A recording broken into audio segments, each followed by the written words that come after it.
Hello. Hello there, how you doing? Bit croaky today, so if my voice goes a little bit, you know why. Just got back from my 5 days, 5 lakes and locks, car camping and kayaking trip. That was quite a mouthful to get out. Anyway, I thought I'd just show you what my car camping setup has been over these nights, because you might find it useful. Alright, so this is the back of the car, and there's my bed. Now this is quite a long car, it is an estate, as you can see, and so it fits me quite well. I'm about 5'9", 5'10", and I can lay full stretch out in this with the back seats down.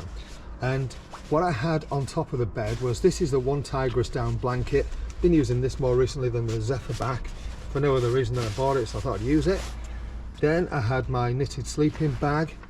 This is the Berghaus Air 10. I think it's the Air 10 or something along those lines. Can't quite remember the name of it. But I've got to say, I really love this mat. It looks quite soft, doesn't it? Because all I did was I let it self-inflate and then just put the valve on.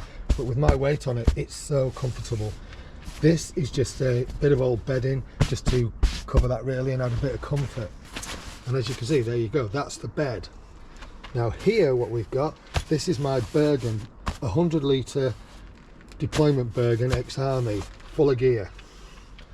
That white bag there, that's my kayaking kit bag with all the bits and pieces that I need. You can just see, let's go around to the side, you can just see that there, that's the solar powered rucksack. That had all the tech in it, camera gear, and it had a few toys and bits for me to play with in case the boys went home early. That's my safety vest, and that's the kayak. So just coming around to the back here, one of the reasons why I wanted that Cirrus kayak was because it takes up so much less room. It just gives me more space when I'm sleeping. Previously, when I've done this, I have had roughly, you see where that sleeping bag's lying now? The kayak was up to there, and I had that tiny space there to sleep in.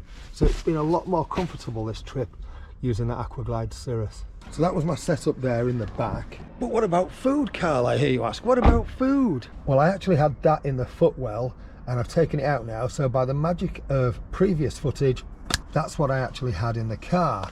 So the bag at the front, nearest the seat, that was the food bag, and the one further back had all the utensils in, stove, gas, pots, pans, all that kind of stuff. And I just left that in there for the duration.